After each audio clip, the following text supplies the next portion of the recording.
lesbian, gay, bisexual, transgender, queer, intersex, asexual, and we often also add a plus that includes all other identities that aren't represented in the acronym. So looking at in Colorado, we have quite a few folks. So 8.9% of Coloradans identify as queer. And that's really split as well between rural and urban. So roughly 1 in 10 in both urban and rural environments identify as queer. So it's, yeah, all across the state. And it's definitely higher in younger folks. So 1 in 5 under 30 identify as LGBTQ. And yeah, I have a little statistic here. Sorry, it's a little bit small, but we can see that, yeah, 19 to 29 makes up a significant portion of that statistics, but we do see it all the way up to 65 and older as well. And one thing we look at with doing our work, we know behavioral health and mental health is also definitely an indicator for tobacco use. So we do have 54.4% of our population do report poor mental health compared to 27.8% of cis and straight Coloradans. So good to know when you're working with this community. So we're going to take a step back and kind of look at a macro lens of the United States as a whole and tobacco use. So this data is pretty recent, 2023, but about 1 in 6 LGB adults smoke cigarettes compared to about 1 in 9. So we do see a significant disparity between LGB and heterosexual. And then we see even an increased disparity in transgender identifying adults. With cigarettes, it's 35.5% higher. So there's a significant disparity there. And looking at e-cigarettes, vapes, we're seeing more and more of kind of a differentiation between cigarettes and e-cigarettes, that e-cigarette use is much higher for this population. So they're twice as likely to use e-cigarettes. And as well as little cigars, they're quite popular as well. And looking at some of the costs of that, we have more than 30,000 folks die of tobacco-related illnesses each year. So it's, yeah, quite a large number. And as well as looking at youth, we do see a significant disparity with youth, particularly with that e-cigarette product. And we also, cigarettes, though, also does have a disparity. It's a little bit less of a gap than the e-cigarettes, but we do see it. And there's also a whole lot of money that's being spent on these products, 2.6 billion in the US each year. So quite high. And I want to say the statistic is something like 12 times more than money that's spent on activism work is spent on cigarettes. We'll go to the next slide. So this is looking at youth by sexual orientation. So the black bar right all the way to the left is heterosexual. Blue is not heterosexual. The reddish in the middle is lesbian or gay. The highest at orange is bisexual. The green is another identity, and the gray is not at all. So we can see the current tobacco use ever and current is all higher for the queer community compared to heterosexual youth. And the rates of the e-cigarette are quite high as well. So here's looking at gender identity. So we have cisgender all the way on the left in the black, not cisgender, non-binary, transgender, and another identity. So we actually see that non-binary here has quite a high rate, which maybe isn't something folks always think about working with that population, but we do see that they do have a significantly higher tobacco use than the cisgender population. 54% ever for non-binary folks is quite a high number. So here we're going back to some Colorado data. So this is vision data from 2023 from the state. And the dark blue line on the bottom is LGBTQ+, and the yellow is straight. So we can see the prevalence of use for LGBT adults is quite higher in Colorado than straight individuals. And this is looking at it over time, over about the last 10 years between 2012 and 2023. And I think it's interesting that we do see the graph on the left, which is LGBTQ, kind of jumps around a little bit, where we see it's kind of a slow linear fall for straight. We see like a little bit of an uprise in the last couple of years for queer folks. So interesting to see what that data is going to show in the next few years. And I would definitely be interested to see more about why that number has jumped around a little bit. And where we really see a huge difference is looking at e-cigarettes or ENDS products. That number for LGBTQ, the prevalence is significantly higher than straight folks. So that's where a lot of the collaborative has been focusing on. A lot of our work has been looking at e-cigarette products, because we do see a significant disparity compared to the straight population. And this graph over time also shows that this one is 2016 to 2023, but we've seen from the start of the data in 2016, those numbers have been consistently higher for LGBTQ individuals. And one that I think is really interesting to look at is quit attempts are actually pretty similar for both populations. So queer folks are trying to quit at about the same prevalence that straight folks is, but those numbers are still higher. So always good to look at our work and see maybe why this gap is, what we can do to help increase successful quit attempts for the queer community. And yes, this is showing over time to, it's only a few years, 2015 to 2020. It shows, yeah, those attempts are still pretty on par. They're about the same for both populations. So why are they higher? Stress is the large one, and we're going to look at some data from the collaborative that shows that they also believe that stress is the #1 reason why this population smokes, uses tobacco. And Big Tobacco loves to do targeting marketing for the LGBTQ community. There's a lot of well-known projects such as Project Scum, which we'll also talk about a little bit more. But they've, since I'd say the early 90s, they've really spent a lot of time, money, energy targeting the LGBTQ community. Social factors as well. If people see, icons, peers, other folks smoking, they want to be like them, and they'll also smoke, particularly the youth. And mental health is also a large one. As we looked at in the first slide, we saw that mental health can be a risk factor, and a significant portion of the population does have mental health concerns, which also, as we know, can be tied to more likely to use tobacco products, and intersectionality factors as well. So targeting on multiple identities and levels can also increase the likelihood to use tobacco. So this is just another graphic I like. I think it shows it pretty well about some of the factors. We definitely see stigma and discrimination. Bars, that was one of the #1 places that folks use tobacco products, was bars, social events, lack of access to healthcare. If you don't have good mental health care, as we know, some people may turn to other ways to self-medicate and try to treat. And targeting, yeah, is a huge one. We see so much of that for the queer community. And there are organizations still in 2025 that are accepting tobacco sponsorships. So we're going to look at some data from our collaborative members. So I just wanted to show who they were, which we'll go into more about who they are, but just the numbers, percentage, so we know where this data is coming from. Give it a second to look at that.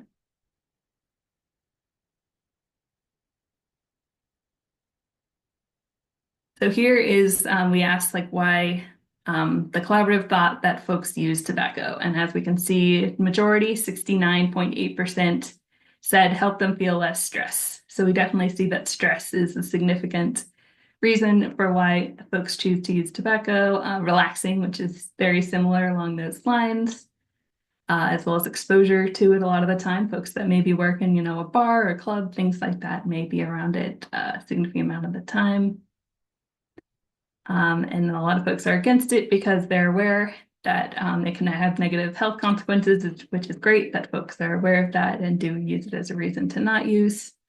Don't like taste and smell was also almost half of folks said that they didn't want an addiction, they don't enjoy it, or it makes them feel sick, were also some of the top against use reasons that we saw. So here was looking at The messaging. So we asked how people had seen ads for tobacco as well as against tobacco. And as probably not a big surprise, but most tobacco ads that folks saw were inside or around stores, convenience stores, gas stations, things like that. But there are also some anti-tobacco messaging at those places, which is great to see. And television was interesting that we did see more anti-tobacco messaging on television versus ads for tobacco, which is great. Facebook was the other way around. More folks did see ads for tobacco, but then YouTube was more anti-messaging. Magazines, newspapers were about split, and we have been doing a lot of social media campaigns to raise awareness around like tobacco and resources. So it's great to see that a lot of the social media meta platforms and such folks have been seeing more anti-tobacco messaging.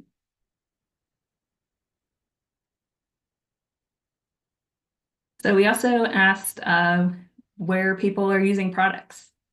And a lot of it was at home alone, but then in outdoor spaces was also a similar number. And by far the highest one was at bars and clubs too. So we did see that those are spaces that are going to be common for folks to use tobacco. So a lot of looking at what targeted advertisements by Big Tobacco looks like. They definitely do a lot around Pride Month, which we have coming very soon in June. So a lot of them are really centered around Pride, folks having choice. A lot of what we see now is the e-cigarette ads as well. They'll also commonly feature like icons in the community, different drag queens, other folks as well. Here are another couple that are not great.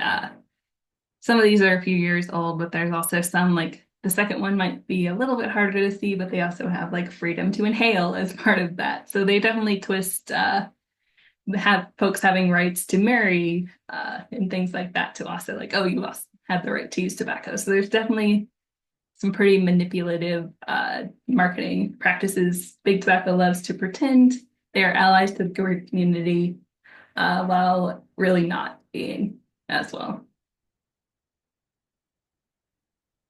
So here's a good example of really pretending to be an ally of the queer community and not. So both these advertisements were run in magazines. One, I believe it was maybe Marie Claire, or a magazine mostly targeted to like not queer folks. And then the one on the right was running a queer ad. And we can see there's a clear difference between these two where they took out the other man in the photo that here appears to be looking at. So he looks more like at the woman in the photo on the left. So it really shows, they want to get queer money, pretend to be allies to the queer community, but also not lose any other markets as well. Yeah, so Project Scum, as I mentioned earlier, that was took place in the 1990s in San Francisco, and it was subculture urban marketing is what it stood for, done by Camel, and they really just aimed at doing alternative lifestyles, is what they called it, but also targeted unhoused folks, people of color, particularly the Latina community. But yeah, shows that they really did not respect any of these communities, called us scum. They changed it to Project Sourdough, I think, after a few years when the documents came out, but really just shows that big tobacco companies are not allies of the queer community. And another one that I thought was interesting and more recent is RAI Service Codes, which is a subsidiary of Reynolds, one of our largest cigarette companies, did make significant corporate donations to the MAGA campaign. Something good to be aware of. I do a lot with social justice lenses, particularly with the youth that we work with. So this is a fact that some folks find interesting. And they also do a lot of sponsoring Pride events. To this day, they still will put a lot of money in Pride events. And a lot of how they get folks interested, we saw those high numbers in bars and clubs. They do free products or really cheap products at giveaways. I think not too long ago, maybe 2014, 2015 or so, one pack for $1. They would do that campaign. And a lot of folks have $1. You may not have too much money, but you have $1, and then very easy to go back and have that a few times, and you have a new client or customer. And they also really heavily target folks with a lower socioeconomic status. Are more likely to receive the coupons and price discount codes compared to heterosexual and cisgender counterparts and those of higher socioeconomic status. Social media, I definitely see advertisements on social media. Some sell for different products. TikTok Shop, you can even go and buy products sometimes. And a statistic I thought was interesting is that we're more likely to be exposed to tobacco coupon messaging on sites such as Hulu.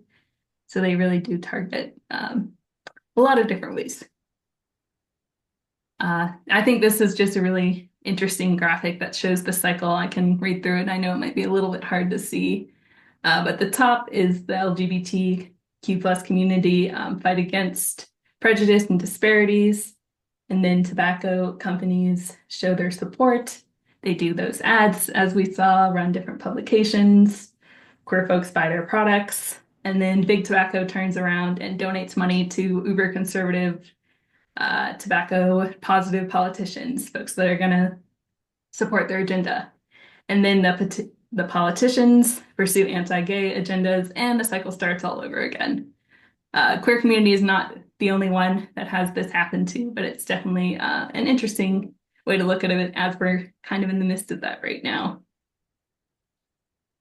And looking at QT BIPOC use, and QT BIPOC stands for queer and trans Black, Indigenous people of color. So as we all know, Big Tobacco also heavily targets BIPOC communities. And as we know, like menthol is a product that's also heavily targeted towards Black communities and other people of color. And LGBTQ smokers are also more likely to use menthol products. So 36% of queer smokers say they smoke menthol compared to 29% of heterosexual smokers. And another statistic that I thought was interesting is lesbian and gay Black and lesbian and gay Asian and Pacific Islander students also smoke earlier and more than other Black and API students generally. So looking at gender affirming care, and as we know, gender affirming care is for everyone. It's not just for the queer community, but it is one that affects the queer community.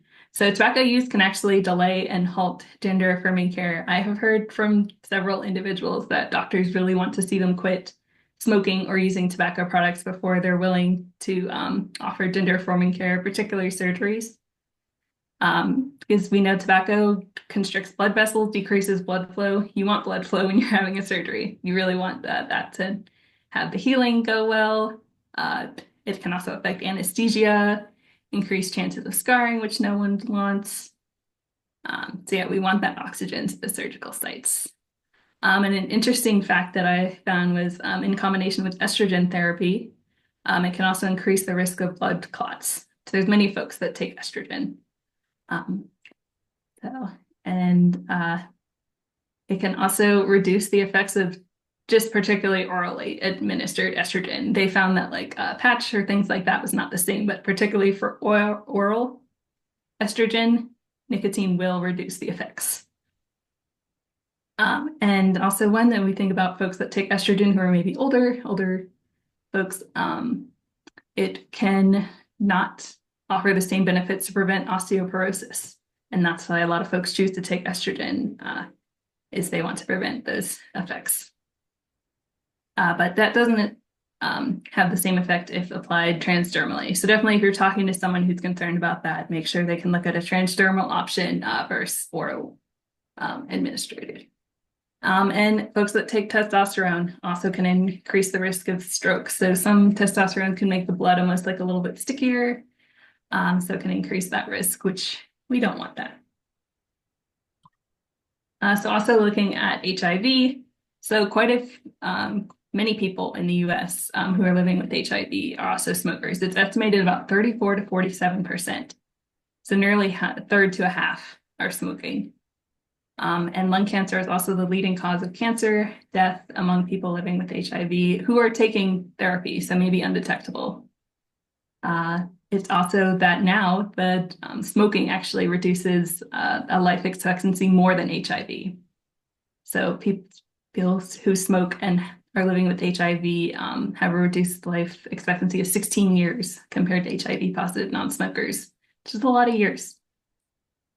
And 94% of lung cancer diagnosis among people living with HIV could be prevented by not smoking. That's almost all of them. That is a huge number. So definitely if we're working with folks that are HIV positive, I really share some of this data. And yeah, I'm sure clear by the other statistics, but smoking does increase the risk of deadly complications for folks living with HIV. So we learned all that data. We saw how big tobacco targets us, the risks. What are we doing about it? The good thing, Colorado has the LGBTQIA collaborative. That is currently made up of 5 orgs, and we're also adding some new ones that I'm really excited about. So my organization, Mile High Behavioral Healthcare, we have our smoking cessation services and resources through Denver Elements. We're working on adding some more to transgender in the Rockies. And we also have Inside Out Youth Services, which is located in Colorado Springs. And they have cessation services implemented throughout their behavioral health. They're fantastic and are really doing a lot of great work to reduce tobacco use and nicotine use among their youth populations that they work with. Rocky Mountain Equality, they were formerly out Boulder. They've gotten to expand. They do a little bit more in Weld County and Boulder County areas now, but offer a lot of really amazing services as well. And they also are offering cessation services. And then we have Southern Colorado Equality Alliance, which is located in Pueblo. They do a lot of great resources as well and services for their community. And Four Corners Alliance for Diversity is located in Durango, Colorado, and are really wonderful, offer great services and share lots of social media and things for their folks. And then we're adding some new ones next year, which I'm really, really excited about. So Splash LGBTQIA Youth is located in Fort Collins. They do phenomenal work. They already do some tobacco stuff, so they're going to be a great partner for this. And they also do a lot with harm reduction, getting housing for youth. So we're really looking forward to having them be a part of the collaborative and support this work. And as well as the Rainbow Youth Center, which is also in Durango, and really excited to be able to help offer some cessation services through them as well. Yeah, so what are we working on? How are we combating these disparities? Cessation services is a big one. We have affirming cessation services that are available to clients at any of these orgs, and I also can work with folks. So just navigating that, and we also partner with, our Quit Colorado Quit line, things like that, to get nicotine replacement therapy to folks in combination with these support groups, cessation services, coaching, and we do a lot of policy work too. We try to support any policies that come out. I'm sure y'all have seen me working in some of the Denver flavor ban, helping out with the Aurora tobacco retail license. We've done a little work with the Pueblo tobacco retail license. So yeah, if you're interested in supporting a policy in your jurisdiction and want to hear how this can affect queer folks in your community or have some support, definitely reach out to me. I'm happy to get you connected with me or any of the collaborative members. And we do a lot of education. I've done trainings about tobacco use from a social justice lens at all the collaborative members, and definitely happy to come to any LHAs and help with that as well. Any support that I can provide. And we do social media. So we do all of the collaborative members do two social media posts a month that are looking at tobacco use, sharing education, knowledge, resources. We loop back to the Quit line sometimes. And I have all those available. So if anyone is interested in utilizing any of those, I can definitely share them as well. So this is looking at the collaborative members, what they really felt like their role was. I think I was really happy to see that they did feel that their role was to provide culturally competent and tailored interventions to the queer community. That's what it's all about, being able to offer that for our folks. And they also really believed that their role was to discuss culturally competent education materials, which is really important, and how to provide them, as well as accessing web-based and mobile resources for folks, because we'd love to be in every county all over the state, but there's some areas we don't have collaborative members in yet. So being able to offer those services that folks can access throughout the state is really important. So here's an example of some of the social media we've done. Yeah, we share some statistics, knowledge, providing support, raising awareness, like our campaign that we did for secondhand smoke and the effects on pets was one of the more successful ones. A lot of people don't think about pets at home and secondhand smoke. So that one did really well. We also highlight, especially during Pride Month, big tobacco targeting towards queer communities and just general support in quitting. So talking about community collaboration, a lot of what I've done to help build the collaborative and support it is really trying to participate in events. Yeah, I'm sure we've all heard like it takes a village. If you want to have a village, you really got to be a villager. Support the events going on in your communities. Like I know at least the collaborative and a lot of other queer organizations across the state do some really cool stuff. They have some really neat events. They're really fun to go to. Would recommend if you're able to check them out. There'll be a lot coming up in June. And I love a warm handoff. Anything that, I'm sure a lot of you have heard from me, being like, oh, can you introduce me to this person? Can I reach out to that? Really helps. The tobacco space is not huge. A lot of the queer community also really knows each other. So being able to have that introduction to make those acquaintances really helps with doing this work.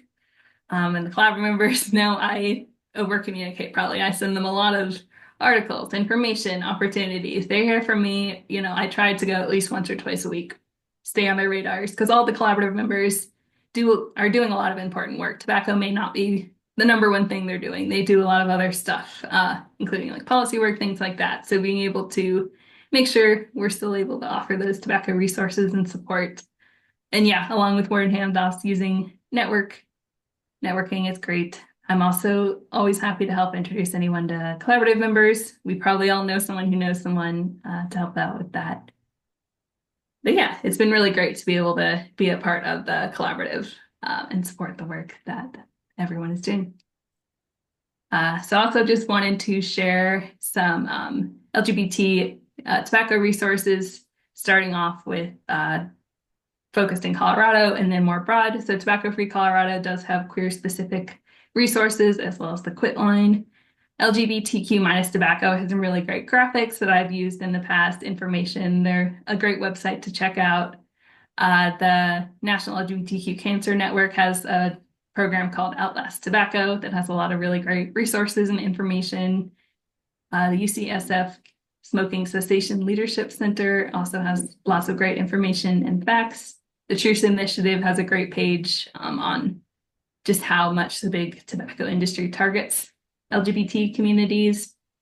And I'm sure we're all familiar with the tips from the Former Smoker campaign. There are a few in there that are queer individuals and share their experience.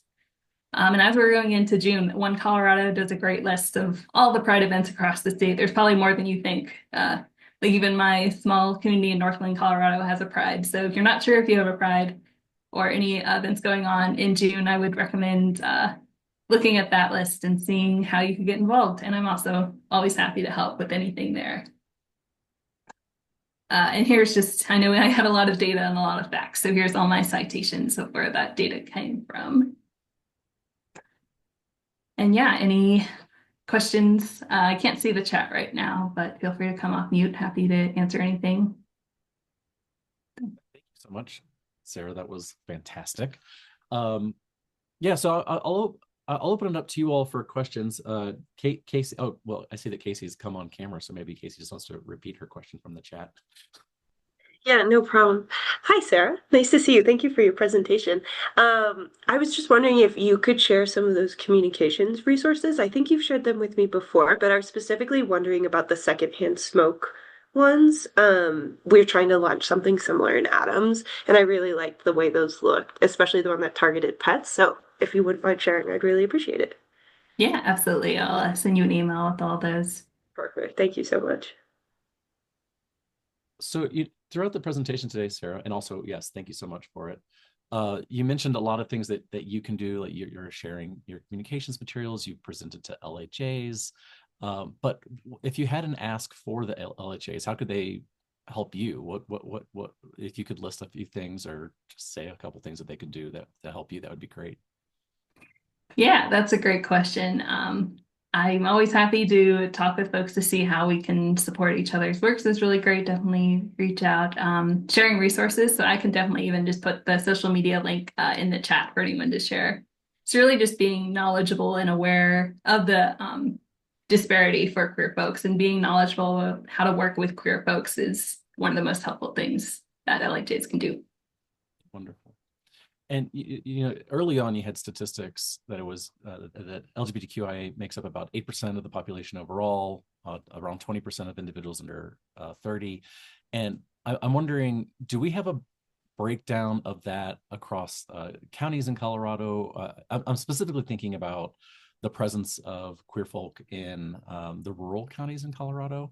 I know a lot of folks just think that they don't have a lot to serve there, and I'm wondering if how much of that is they're hidden in the statistics, or they're just not coming out for services because of associated stigmas and that kind of thing. Yeah, it can definitely be the case. I'll look to see if it's broken down by county. That was data from Colorado Health Institute. Happy to share, yeah, that site that the data came from. But I would love to see it by county. I think it would be really interesting. Other questions from you all?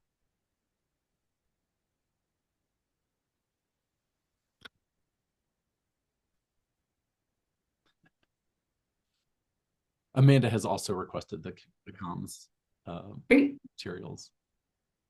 Happy to share that. And I know we have another presenter, so I can definitely stop sharing my screen so we can give Bryce a Well, Bryce has not appeared, so Bryce is currently MIA, which is unfortunate, but maybe he'll join us in a couple minutes. But if not, then maybe we'll just get Bryce in some other time.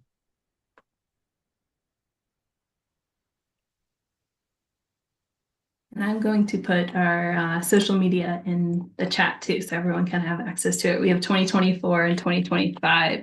There'll be a Canva link to download, and you can put your own logo on it as well. So hopefully that will be helpful. We've done a lot of different topics, and we'll continue to do them, so there'll be updates to it every month too. Great. What about, I mean, how helpful is it for LHAs or individual members of LHAs to follow you guys on social media? Is that something you're looking for? Yeah, that'd be great. You're welcome to follow any of the collaborative on social media, especially if they're in your jurisdiction. Always great to see the events and where they're going to be at. But yeah, Mile High has a social media presence, and then any of the collaborative members as well.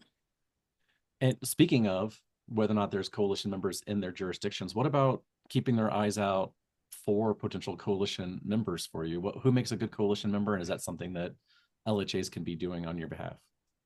Yeah, I would love that. A lot of them I found in different locations, like the new ones I found by going to a conference and hearing them speak. So yeah, if you have a queer serving organization, we mostly work with nonprofits, but someone who you think would be a good fit, definitely happy to connect with them. We'd always love to add more. I'd love to add some, especially on the Eastern Plains, we don't really have any partners there. So we'd really love to have some resources there.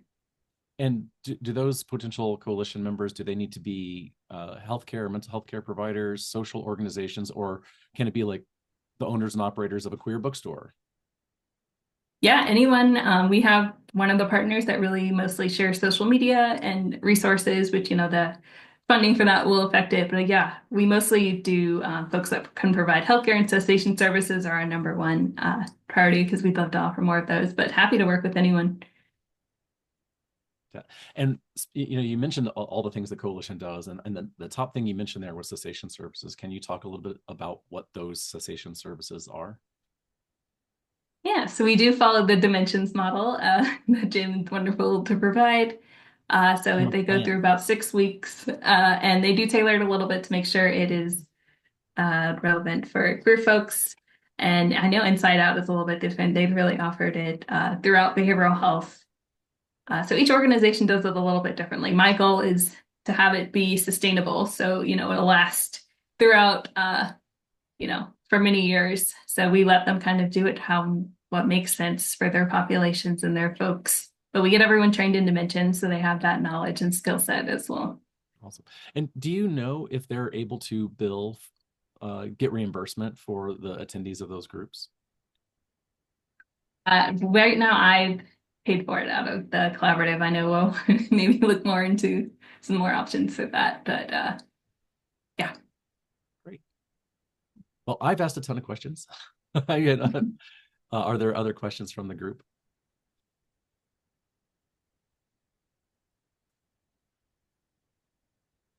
Sorry, I just put it in the chat, but I'll just ask now since there's time. Sarah, you said it's okay that we can just add like our LPHA logos to those comms materials. Is there any way we can credit you, or since I didn't do anything designing it, I don't want to just co-opt your work. You're welcome to tag Mile High, but yeah, we have a third party. We have a partner, Broad Digital, out of New York City, who makes all these for us. Does a wonderful job with them. So you're welcome to tag us, but yeah, we have them available for any staff Okay, grantee that wants to use them. awesome. Thank you.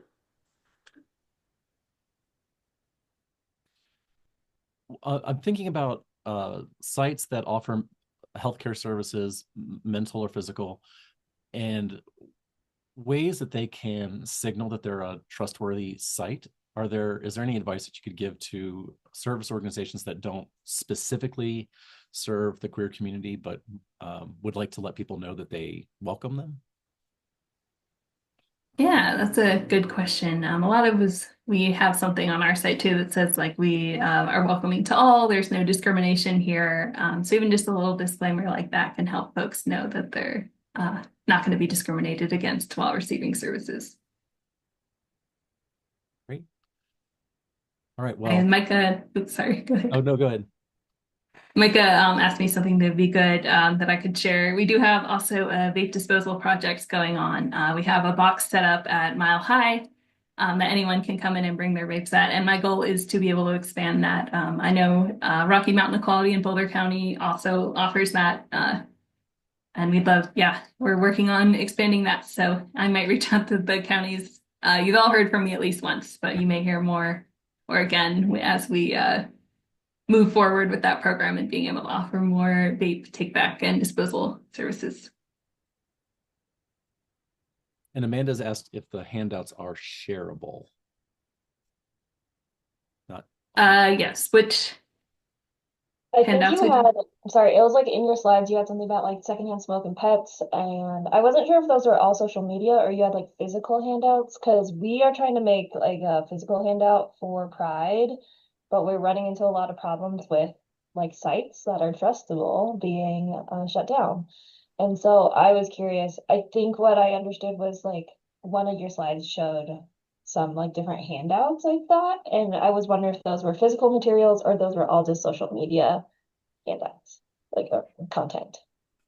Yeah, right now this is social media, but we are working on like a guide that's going to be geared for queer folks that I will definitely can share with you as soon as that's made. Broad Digital is helping us create that as well. So I will be happy to send you a copy when I have the final version of that. Oh, thank you. Sorry, I was a little bit, I was like, I missed it, so I wasn't sure about all those resources that you had. So thank you. And yeah, Taylor, I'd love to work with Arapahoe. I know we have our partner that we use is AmCon, who can do around the state, and they gave us a pretty reasonable rate to be able to come by twice a week. So yeah, can definitely email you and share that program, how it's going for us and how we could help. But I was really excited. That was something I started like right when I joined in 2023. I was like, I want to do vape disposal, and there was not a lot of it until recently. So, and Boulder County is also a really fantastic resource for vape disposal. They have a lot of knowledge there as well. So I recommend reaching out to them as well.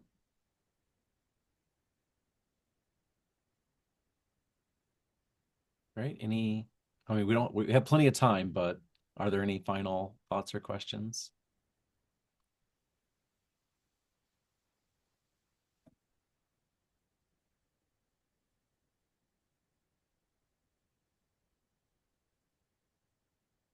Yeah, very true. Pets are a huge part of people's lives. And definitely like with any service animals, maybe that's something someone doesn't think about, but really important as well.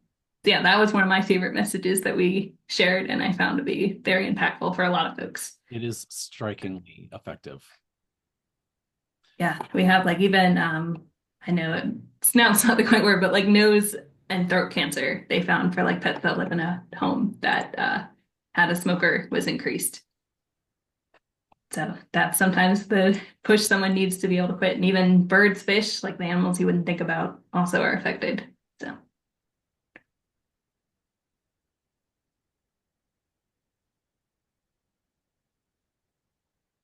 And we would love to do more in Spanish as well as the goal. We have, I think, a few resources in Spanish, and I need to ask Broad to start doing more of that, but also would love to be able to have more resources in other languages as well.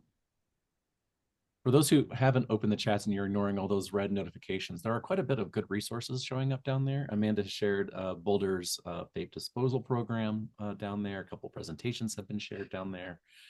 So before you exit, you might want to go ahead and open up the chat and click on some of those links. And Arapaho, would be interested in the disposal program. I think that's handled by Amanda. All right, any other questions? Comments, thoughts, inspirations?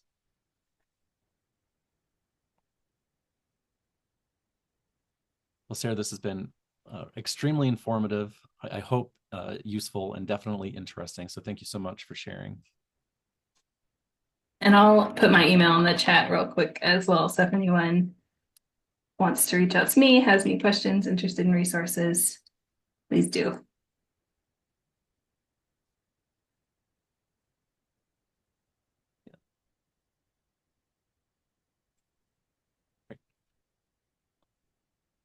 Thank you all for joining. Thank you so much. And we'll see you all next time.